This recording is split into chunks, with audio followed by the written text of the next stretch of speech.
date is September 23rd, 5 p.m. We have a quorum. Officially call this meeting to order. First item, this is the Bristol County Water Authority monthly meeting. The first item is a pension report from Dan Jock of Future Plan. All right, just like that. Hi. Just like that. My name is Daniel Jock. I'm an enrolled actuary with Future Plan. I work on a number of other municipal plans. That's what my credentials are: enrolled actuary, member of the American Academy. That second one, member of the American Academy of Actuaries, is what gives me the authority to work on public pensions.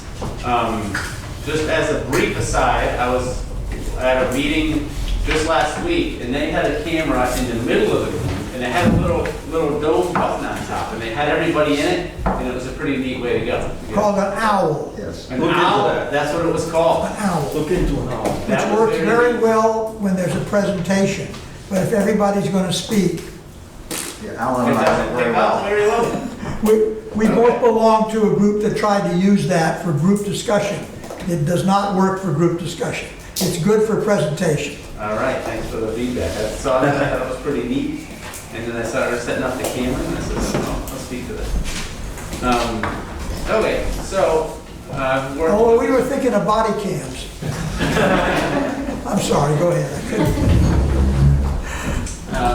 I've been working with this group for a few years now, and I see some new faces and some familiar faces this evening. So I'm just going to briefly describe the provisions of the plan, and then I'm going to talk about like the year in review, the money went in, the money that went out, and then talk about a recommended funding contribution from here forward and how I arrive at that number. So, a brief review of the plan is that, and if it sounds like I'm yelling, it's because I am. I'm speaking through a mask. I want to make sure you can all hear me. The plan's been around since 1986, and what it provides for is it provides for a monthly pension beginning at age 65 that's intended to work as an annuity type pension, kind of like Social Security. You put in a number of years, and there's a formula associated with it. So everybody earns 1.85% of their average compensation for each year of service. So, and then up to 25 years, and then if they've been here longer than 25 years, then they get an additional 0.7% for those years as well. So what it works out to be is when someone's here around 30 years or so, they end up having a retirement benefit that was about 50% of what they were earning when they were working. So if they were working here making $60,000 a year, when they retire, if they stick around, 30, 35 years, they'll have a pension that pays them about $30,000 a year. Give or take, maybe 32, maybe 29, whatever. And that's the intent of the pension. So when you add that to Social Security, the Social Security oftentimes is somewhere around 35% income replacement. Folks in this plan can retire pretty comfortably, not really taking much of a pay cut in retirement, especially if they had any other kind of savings, like in a 401k or something like that. There's two unique features to this plan. One is that it is actively accruing benefits. It's still open, and people that are in it are still accruing benefits. A lot of pension plans like this are shut down. It's considered a generous benefit in the marketplace today of employee benefits. A lot of employers have gone the way of only having matching provisions in a 401k, which only benefit people who can afford to save on their own. So providing somebody a pension benefit just for service is a great way to take care of people. It's the way pensions used to be. And the other unique feature about this plan is that it is actually well funded for a municipal plan. There's a lot of municipal plans that it's because they don't have minimum funding requirements like private pensions do. In the private world, if you promise a pension benefit to somebody, to a group of employees, you have to fund it you have to fund the value of it on a pretty tight schedule. It's required, and if you don't do so, there's all kinds of excise taxes. So employers fund the pension. They have to. Public employers are not the same way. You know, it's you have a benefit promise, and unions are not the same way either. So they have a benefit promise, but then they don't always necessarily fund it. So they have all these great looking pension benefits, but there's actually not enough money in there to actually pay them all. And it's an ongoing, you know, dispute Can among we just focus on our tax. pension, please?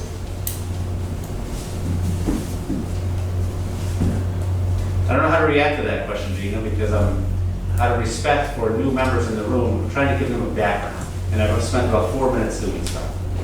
So we're getting there. Thank you. So, the pension is very well funded, which is the action of this board of individuals, past and present. We have a return assumption, so there's benefits that I've described, and then there's a trust fund that pays for those benefits. And the trust fund is invested in the market, and sometimes it does, you know, okay, and sometimes it does great. And so over the course of over the life of the present and future of the plan, I assume it's going to earn 6.5%, which I pulled that from some market reports that I can share with anyone who's interested, which is called a Horizon Capital Market Survey. But this board has also asked me to value the liabilities even more conservative than I need to, even more conservative than what my assumption is. So I assumed 7.5. We've used 6.5% as a discount rate, as an assumed return on the assets as well, just to be more conservative. And then also at retirement age, I use 5% because the plan is a cash out option. When people reach retirement age, they can either accept their annuity amount, their pension, or they can cash out the whole value of it. And there's a calculation of that amount. And that's based on current interest rates, so we just use 5% as an assumption for that. Now, this year in review, this board, like I said, has always put in a little bit more money than I've asked them to, and they've very consistently done so. And one thing in this year in review with regards to the assets, a lot of money left the plan. We had a few cash outs. We had... What page are you on? Of the actuarial evaluation report. You know, okay, so you have two reports. You have an actuarial evaluation report and you have a governmental accounting standards report.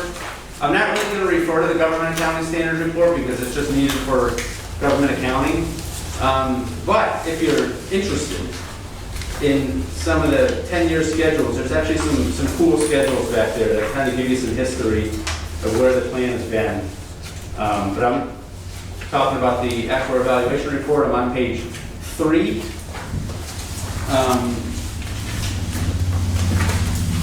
We started with about $4.5 million, and we ended with just under $4.5 million.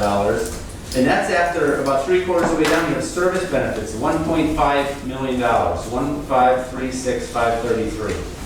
So we had a lot of people cash out. No, we had 3 people cash out. That was $1,350,000 came out of the plan. Plus we have our regular retirees. So usually that would be a big draw on the assets, but then the investments did extremely well. About $1.15 million was earned as a 30% return.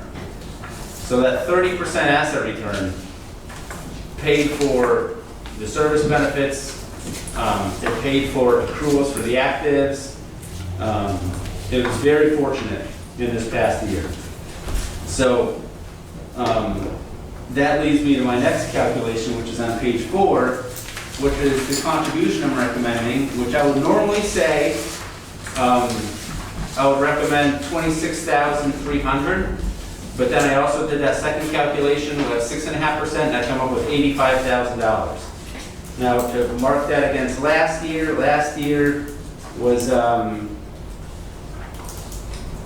$278,000. All right, so let me just give you from 2018 forward. 2018 contribution was $467, then $409, then $325, then $278, and now $85,000.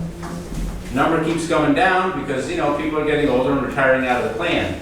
And the amount that I'm suggesting to fund this is an important point. It funds the service, it funds active people. There's a funding method employed here that I take the amount of benefits due to the active people and I spread it out over the service of the active people. So that once they hit retirement age, when somebody retires, they're paid for. There's enough money to pay for that. So there's no legacy liabilities in the plan. So what we're paying for is active service benefits. So when you put this money in, you can expense it to your active employees. As opposed to, and you don't have to do it that way. There's another way where you can just spread it out over 20 years or whatever, but I would never want us to be in a place where everybody's retired, but yet we still have to put money in for people that are gone, for people that are not producing value any longer for the water authority. So we want everybody to be paid for when they hit 65. So that's what I'm going for. So the contribution numbers keep going down because people are retiring out for one, and two, the assets are doing fine. They're keeping up. This board is continuing to put in more money than it needs to on a minimum required basis, but putting in what they think is prudent, what they think they need to, and I think it's been a good story. Yes, sir. What does 100% funded or 100% plus funding mean? 100% funded means every benefit is paid for. So right now, if you go to the next page 5, so we have a present value of these benefits. And line E is accrued liability, and then line G is present and future. So right now the assets, and this is at June 30th, the assets were 4.3 million, and the accrued liability, in other words, benefits accrued to date right now are 4.23. So we're actually about 100,000 extra. We're 100,000 to the good there on accrued. So if you stopped it right now and said nobody else can accrue any future service, what you have now, like, your benefit is going to be, let me see if I have like an example. So the benefits like for retirees are anywhere between $1,400 a month and $3,600 a month. So if you have, say, $1,400 a month coming to you at age 65, your pension is not going to grow anymore with service. It is what it is. You're going to get it at 65. If we were to pay for just that, what they've accrued now, that's what $4,231,000 is. And so there's $100,000 more money than there needs to be to fund what's accrued now. But now if I take into account people continuing to earn service benefits between now and retirement age, with the formula that's described, and they're going to earn, I think a 3% salary increase, or actually, I don't know, I don't want to say that without checking. I have it or something. Yeah, 3% salary increases. Then if we had 4.492 million in there, and the assets earned 7.5%, you'd never have to put another dollar in. That's complete. That's funding future and current and future service benefits. Nobody funds that. If you can fully fund accrued benefits, that's remarkable. But because of asset return, we're really almost we're close to. So what I have is I have a differential between the future amount, which is about $4.5 million, and the assets now are $4,347. So about $150,000 short, and you spread that out over the remaining service. That's how I come up with the contribution for people. So the plan is fully funded, assuming that we keep the plan, open, people accruing, and the assets return 7.5%. Not just like year by year, but over the course of the plan. Yes, sir. Somebody else, I think, brought this up, but does it make any sense to try to wind up the plan right now, present day? Okay, so if you wind down the plan, you do, first, that means active people who are working, their benefit stops. They don't get any more future increases. So you're going to stop that, you're going to curtail that benefit from them. So you got to communicate that. And then there's an administrative process that goes on. You know, you gotta contact everybody and make benefit options for them. And then in terms of dollars, it would cost more than the $4.23 million because you have to engage an insurance company. So we have a group of retirees, you know, that's due a monthly pension. And so if we're not sponsoring it anymore, then we're gonna ask an insurance company to say, or like, okay, it's a retired liability on line D, $2.1 million. We're holding $2.1 million in liability, saying that's how much money we need if we keep earning 7.5%. But if we give it to an insurance company and say, hey, insurance company, can you pay all of these retirees until the last one dies? Then they'll say, yeah, sure, but we are gonna value it at a much more conservative rate. And instead of 2.1 million, we want $3 million. So if you closed it up and you tried to buy annuities for everybody, we'd be underfunded by, you know, I don't know, I'd have to do some work on that, but $1 million. So we'd either have to post a bond or somehow, if you wanted to go that direction, another way to do it is to like put a time horizon on it and be like, all right, as a board, you know, we're tired of talking about this. We want to close it in the 3 to 5 year range.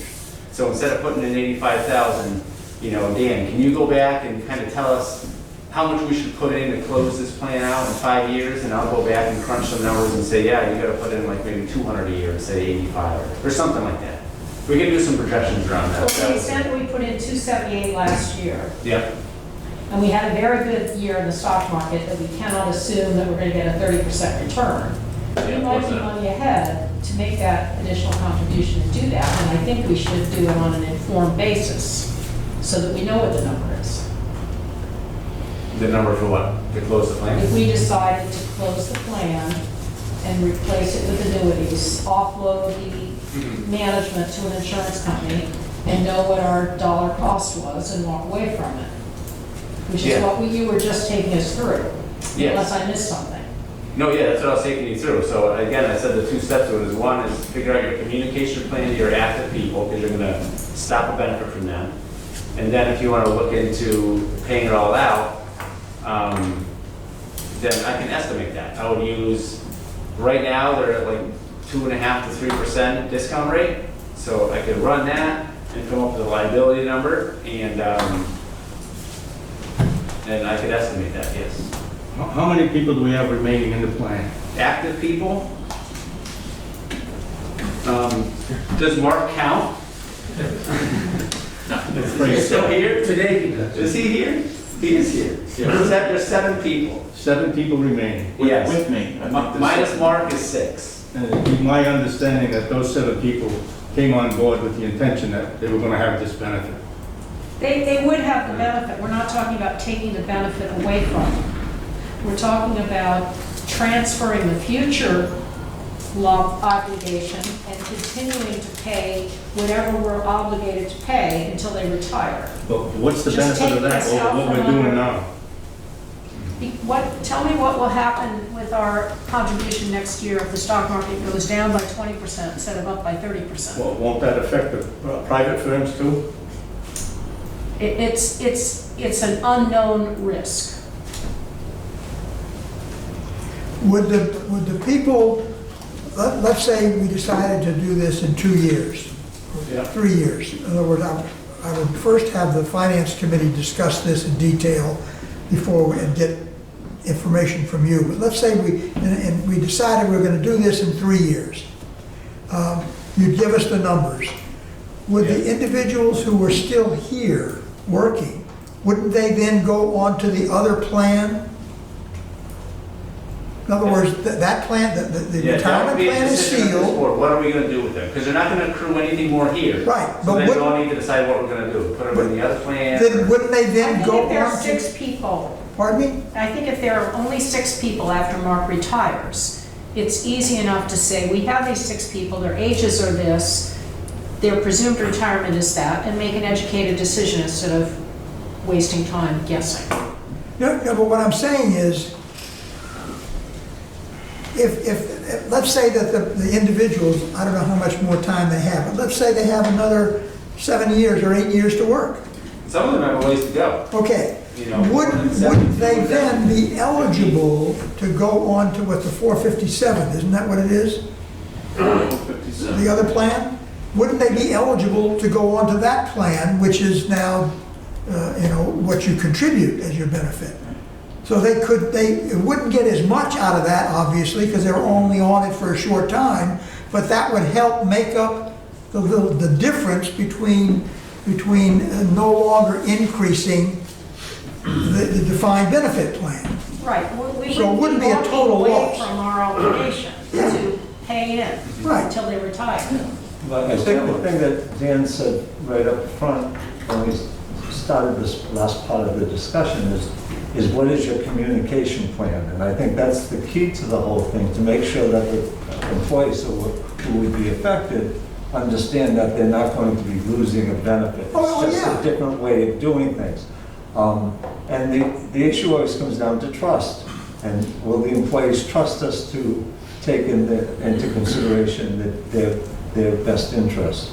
Well, I mean, all you have to do is look at the plan. We have funded it appropriately every As year. a numbers guy, the numbers will be the numbers. Right. The question is, will people understand the numbers? How do you explain it to people and make sure that they realize they're getting a fair shake? Okay, that's appropriate, yes. Just to add one point that we had addressed years ago too, that the union would have to agree to this, I understand. and the 457 plan is not as,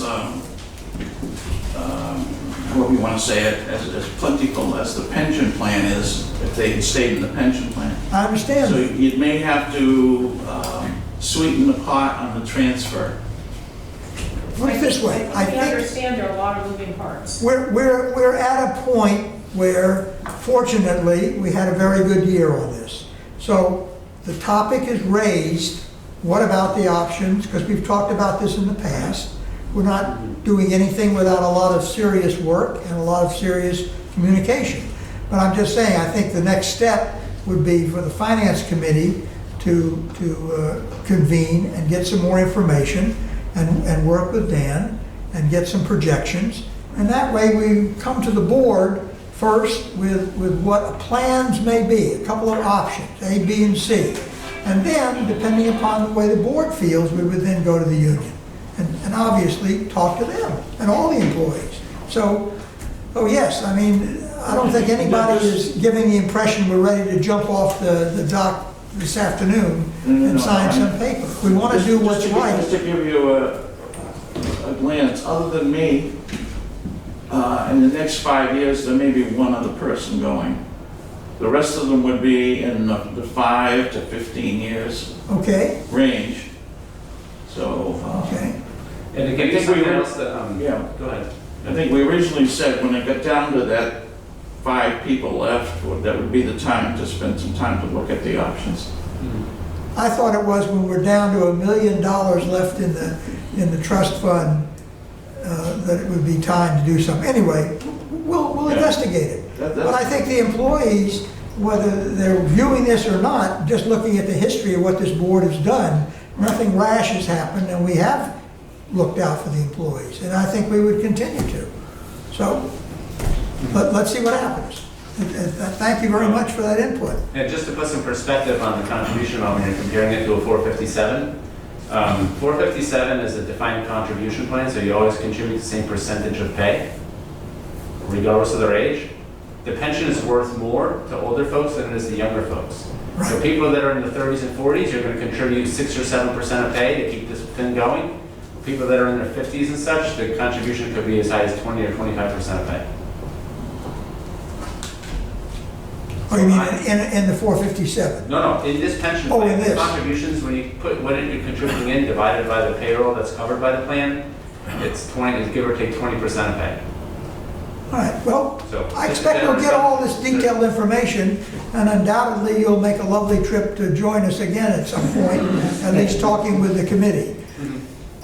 But just to put it in perspective, as the percentage of pay of the cost, I just wanted to hang that out there. I understand, Yeah. understand. Yeah. I think there's general knowledge that what you said is the truth, and that would have to be thought through. I think there's general knowledge of things to review and think about.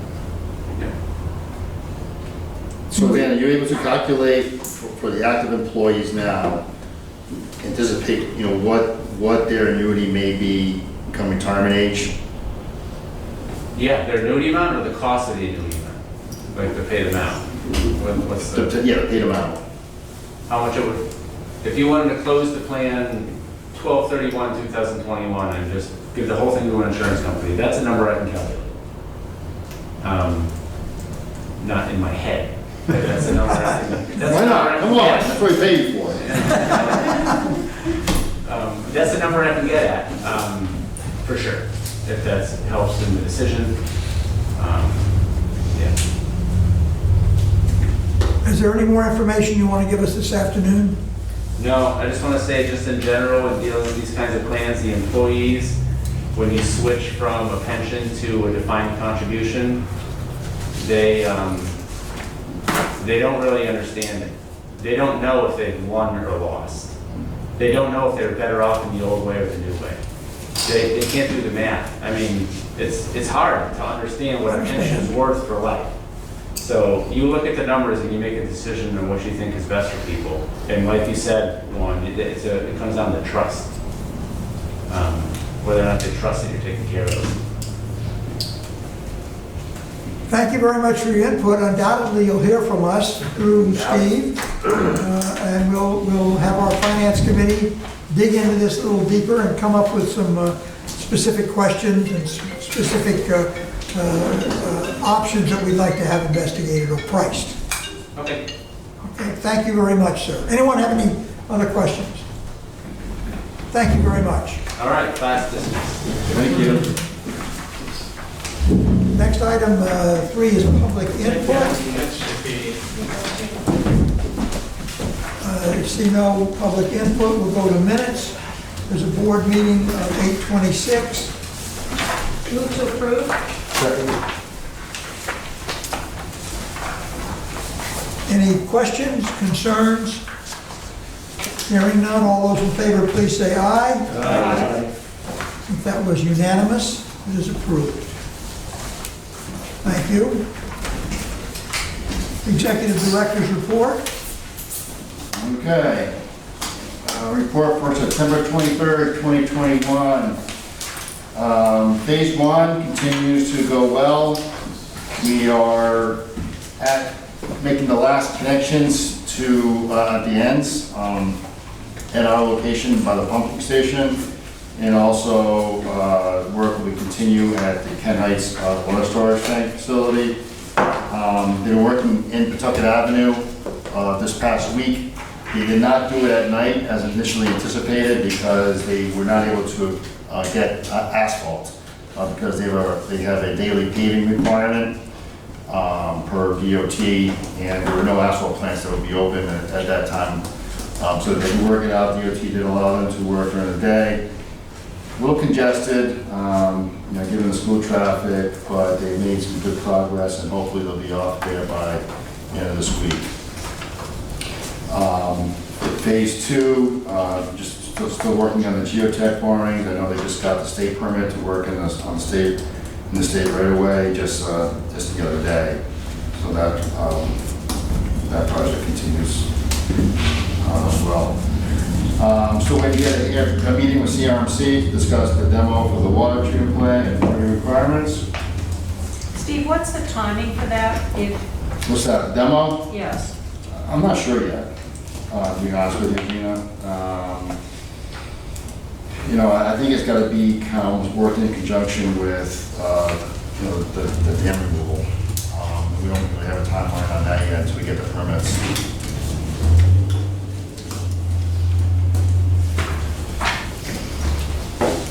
Water purchases, it's been, To go back, I'm sorry, Yeah. back to that, do you feel there's a requirement to get the water treatment plant underway before they move the dam?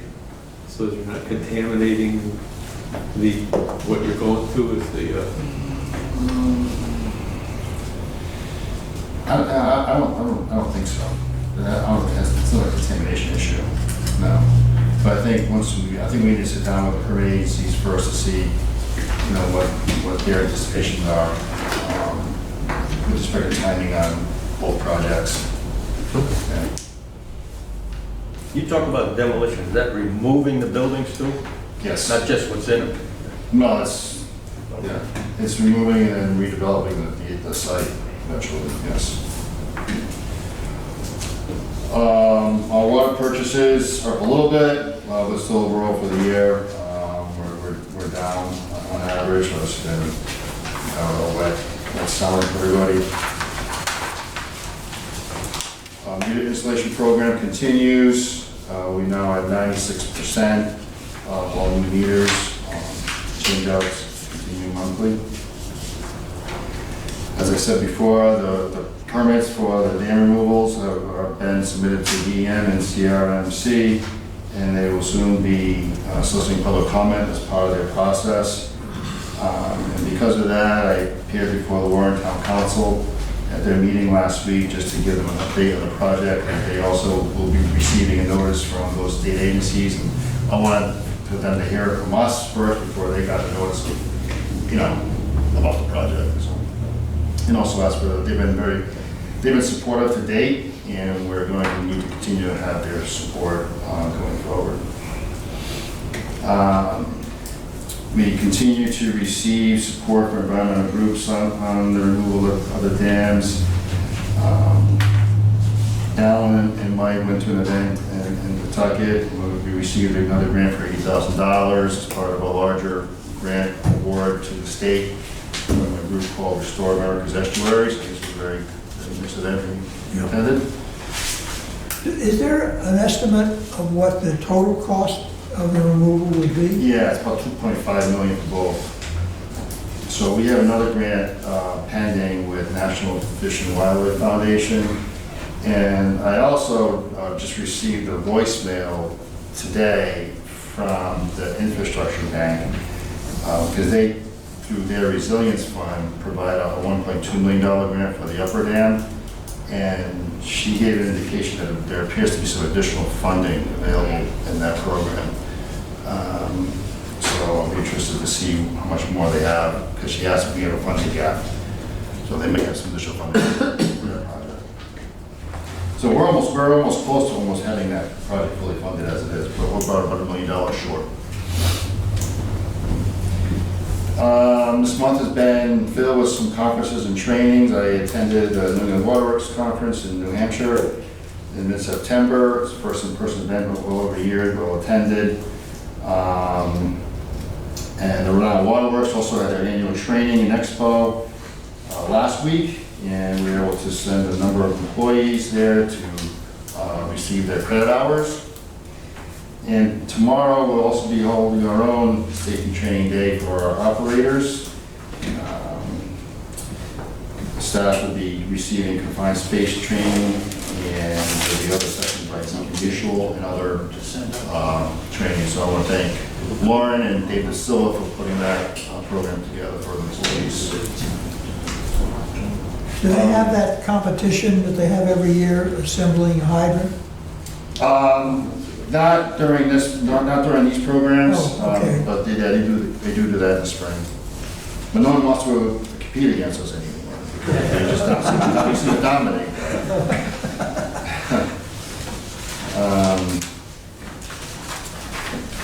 Included here is Mike's operations report. Mike, anything else to add? Not too much else to add. Fortunately, everything is moving forward. We're making progress upstairs here. We're making progress on the lift. Hopefully, those two specifically will come together over the next few weeks. At the lead soil project, we have grass growing, and we're making our final coordinations to close that site in advance of the pump station. And pump station, we have agreements, and we're coordinating all the kickoff stuff, submittals, and hopefully we can sit down in the next week or so with the contractors to talk schedule. So things are coming together. Any questions? I have one. Is the entrance to the new elevator, how can we use the word lift, not elevator? Aside from that, the outside entrance to the elevator, is that to have any shield over it all? at all, or is it you just walk up to it and that's it? It'll be approachable, like a normal door. They're shielding from weather.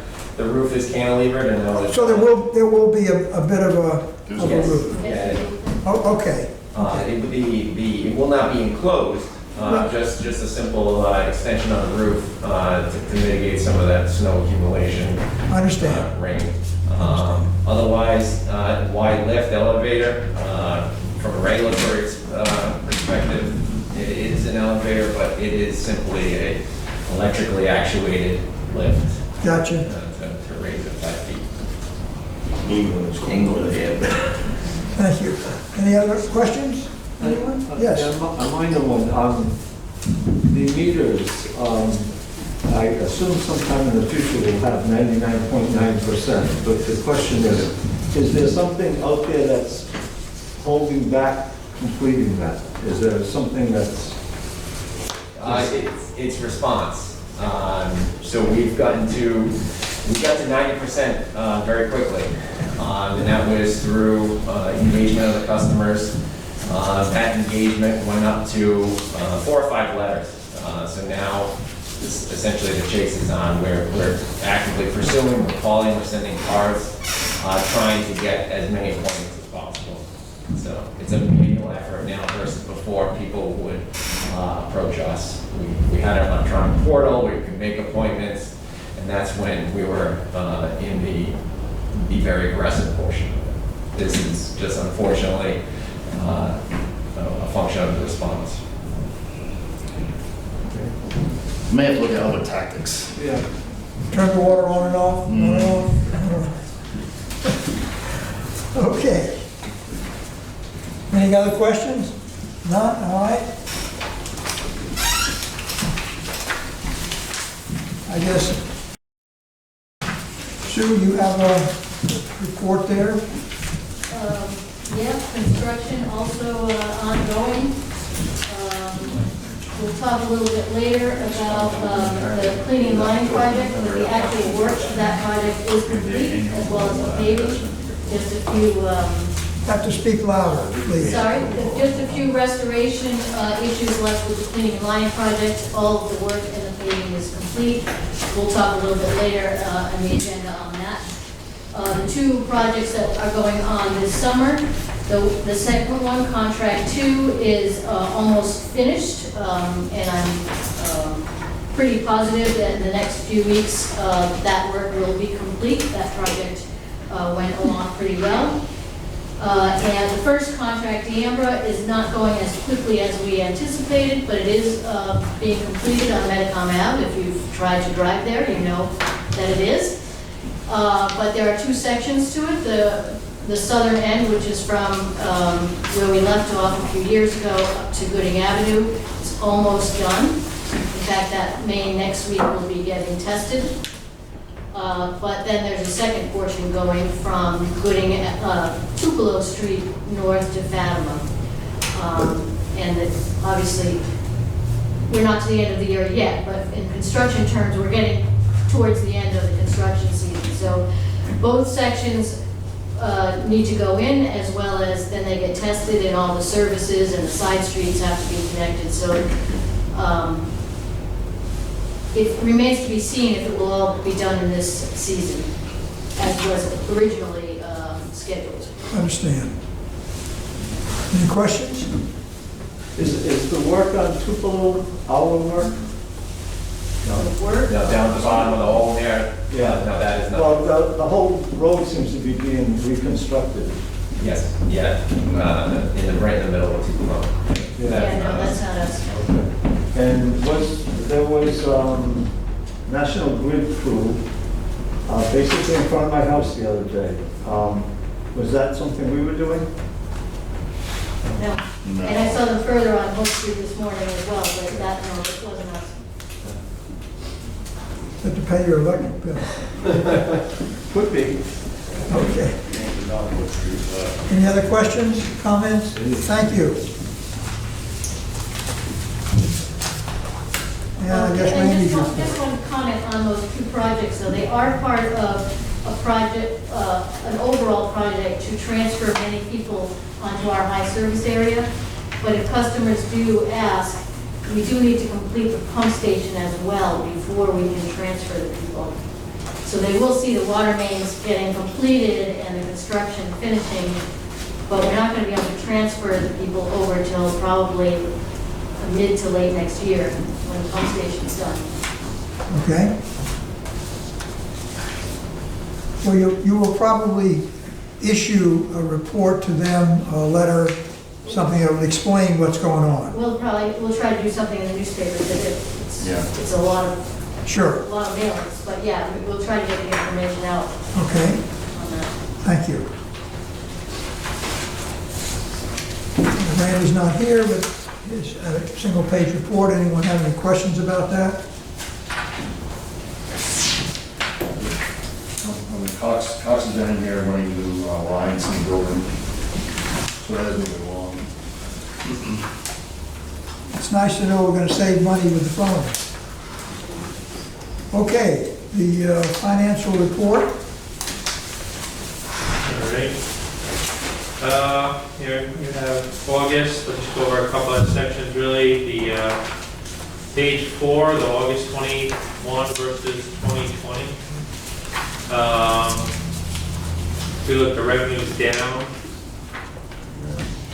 about 12.5% versus last year. And again, that was what we know last year was a historically high usage with everybody being home with COVID. So that swung down a little bit. The expenses were a little bit lower than 2020 as well, but that's pretty much like 3.2%.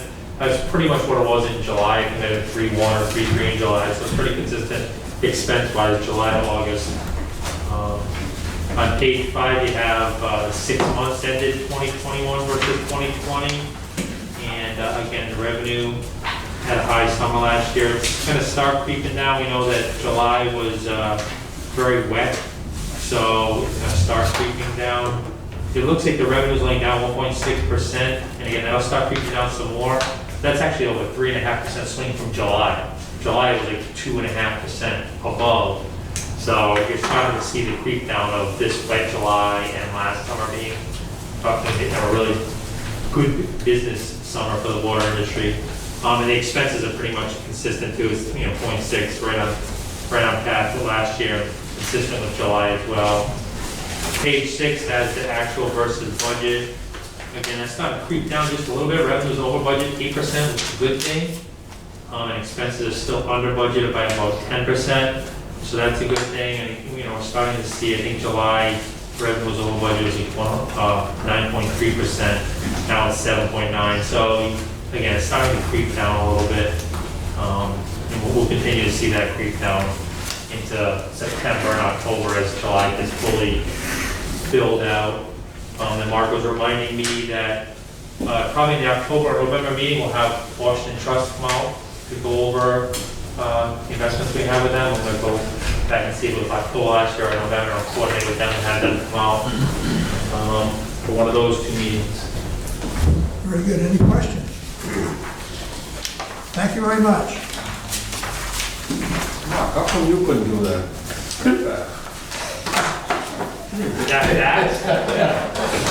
Firing line here,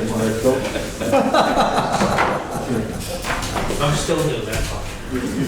Board member, town council reports. Anyone? No? Okay. Board approval of pension contribution. Pension year ending 6/30/22. Okay, I'll leave that. Basically, every year after Dan comes in, gives the amounts that we should be funding. The board generally votes on how much we want to put in. Generally, we put in the amount at the more conservative discount rate of 6.5%. The 85,000. 85,000. We budgeted a lot more than that because when we budgeted last year, we did not know we were going to have a banner 30% gain. So there's 2 years involved. There's our fiscal year, which ends February, of which we had, I think, around 300,000 allocated to fund the pension. Okay, with the windfall of the 30%, we've actually almost, between July and now, we've almost funded $85,000. So what I said to Dan, I talked to Dan, and I said, it depends what the board would like to do. We could maybe round it up to 100,000 between, basically underfunded for the budget year, for the fiscal year, because that really doesn't matter. It saves some in the budget. And increase the pension year, which is through June 30th, to $100,000, which is even more than the 85. So it depends what they want to, if you want to fund it higher than the 100,000, I mean, we can do that based on. Let me ask you this.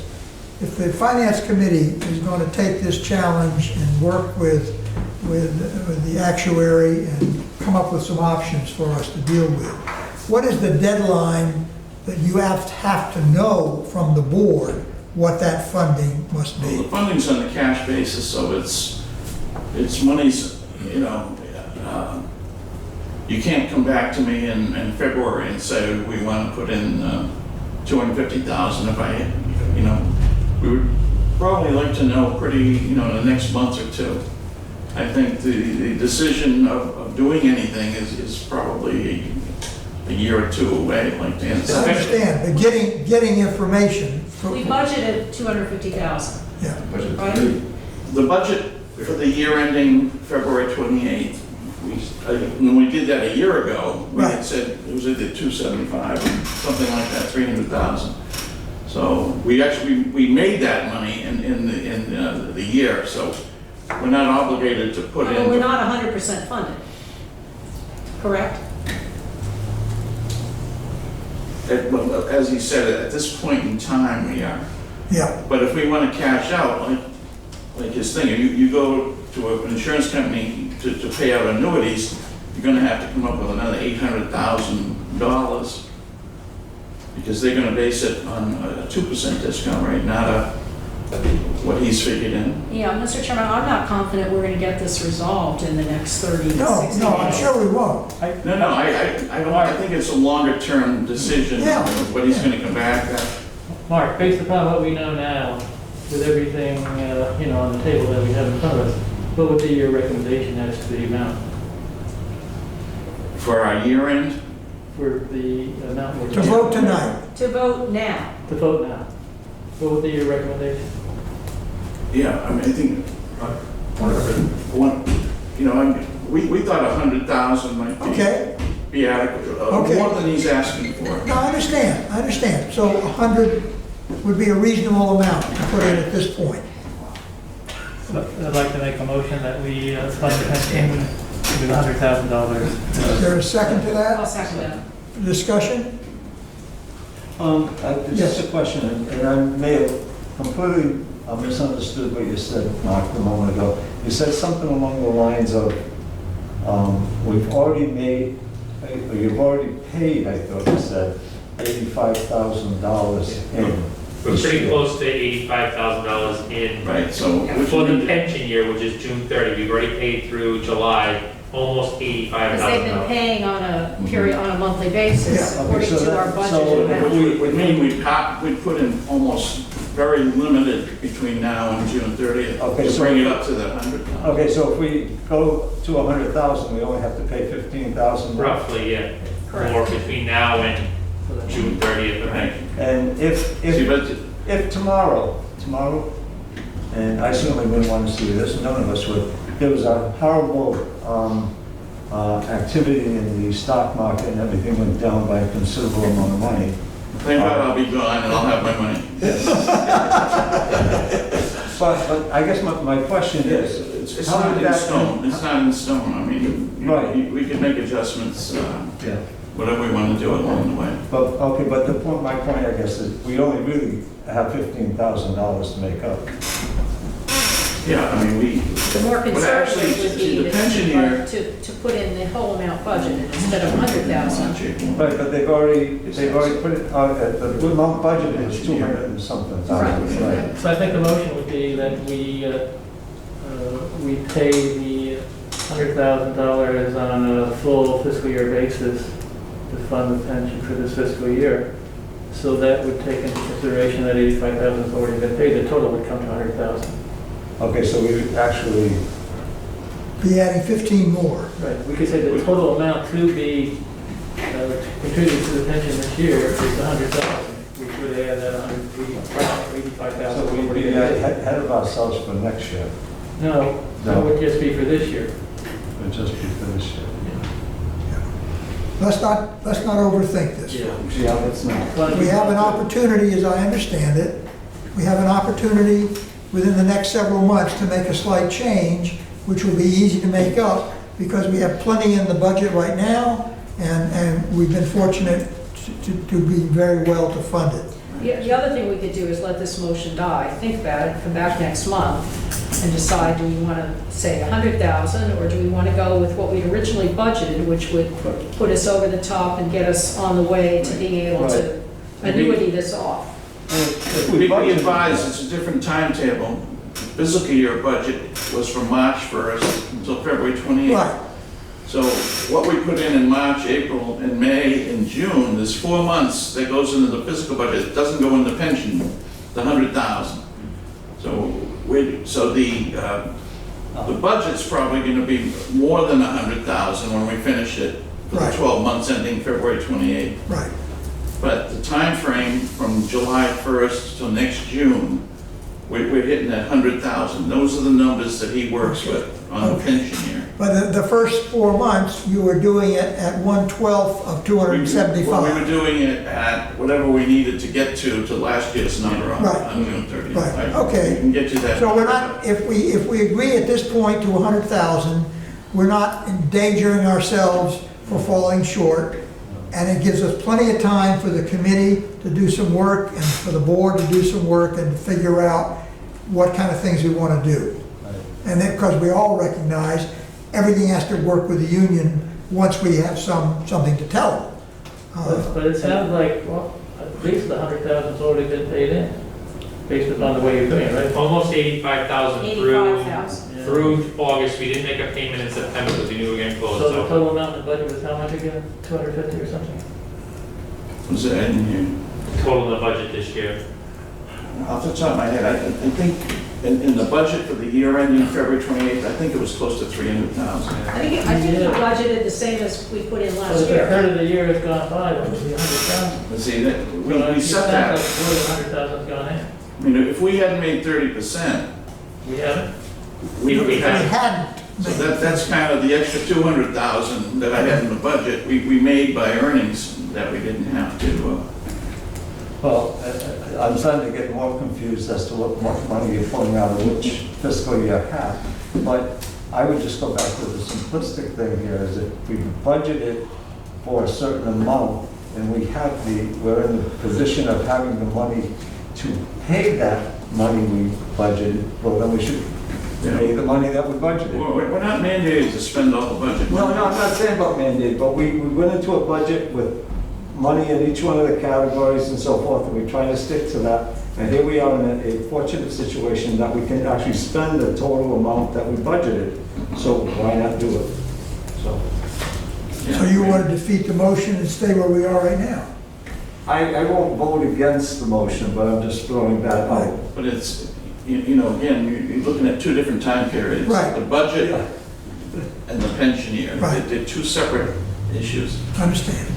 We kind of wanted, we kind of wanted fund by the mandate that he sets, because that's what the auditors are going to look at, that time frame when they do their analysis in the annual report. All right. But we live by a budget within a 12-month period of time, and all I think Gina was saying and I'm saying is that, well, why not spend that money within that time frame? Yeah. And I don't care which other time frame it fits Well, into. he's given us his recommendation, Right. which is the 100,000. Yeah. So And there's a motion. we have a motion for that. So it's his recommendation. Any further discussion? All right, all those in favor, please raise your hand. If I get a good count. It is unanimous. Thank you.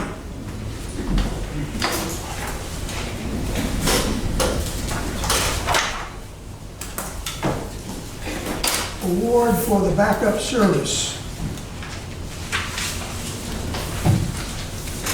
Who's gonna- Get your memorandum from Mandy for backup servers as part of our cyber security to have a backup server in place.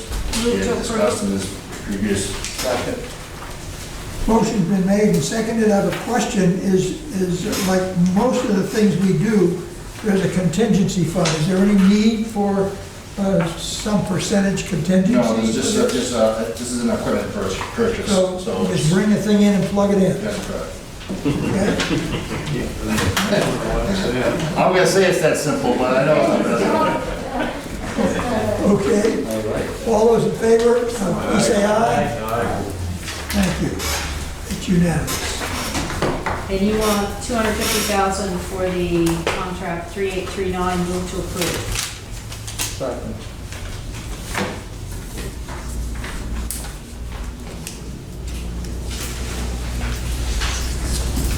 Any further discussion on this?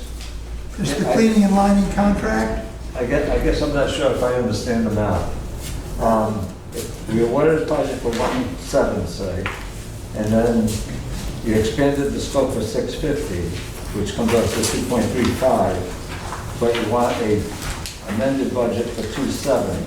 So is that, So the 2,750,000 is already approved by the board. That includes the original contract and two changes in scope that were brought to the board and approved. So the total budget of the project is $2,750,000. That included a contingency of about $225,000. right, The contingency was used by what I would say normal construction issues. There was additional rock in some roads, there was additional paving in some areas. So the contingency, it was a large project, the contingency was used, but there were a couple of items in addition, unanticipated items that occurred. One was that the Department, the Rhode Island Department of Transportation is requiring us to do additional paving on the state roads, mill and overlay paving, and we're estimating that to cost approximately $100,000. And also the police, we had estimated only about $180,000 for police, and we're already up to $326,000 in police costs. really? So Hope Street and Main Street required a lot of police traffic control. Who supervises the police? Please.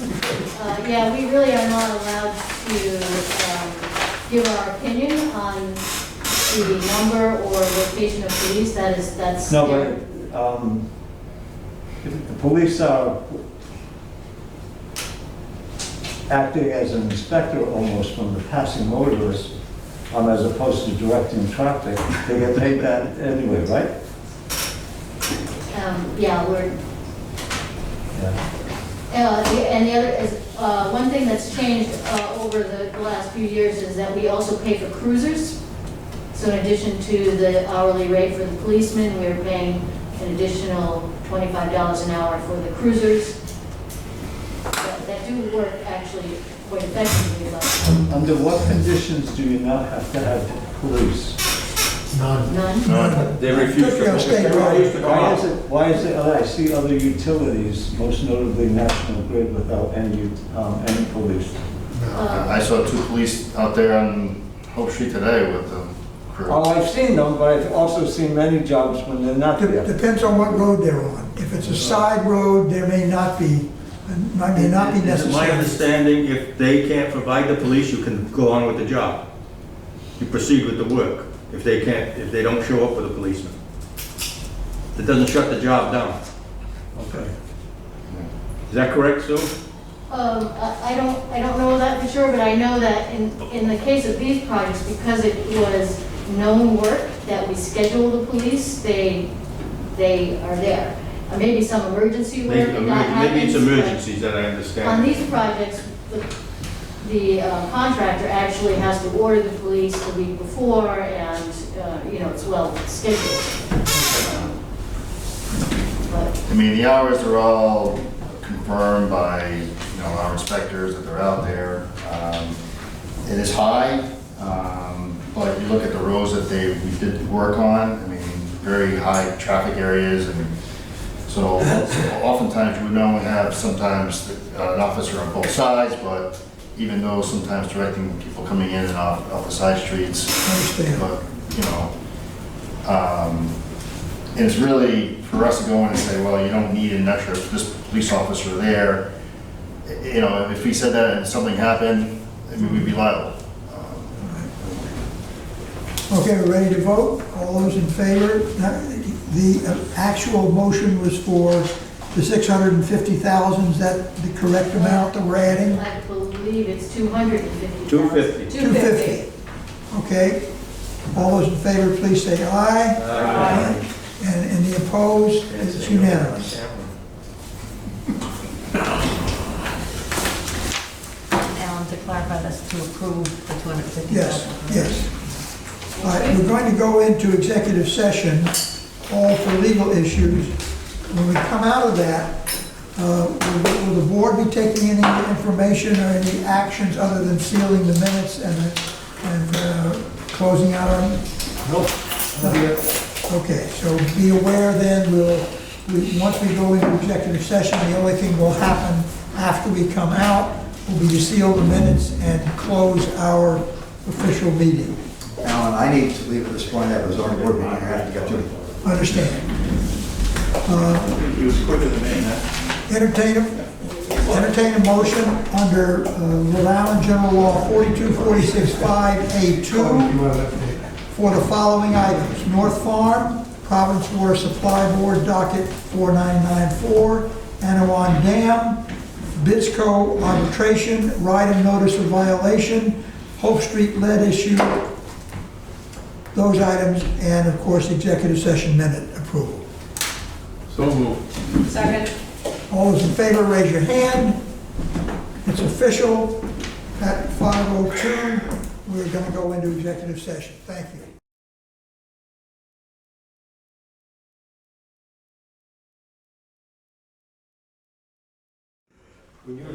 Okay, we're back in business. It's now 6:04. We've just returned from executive session.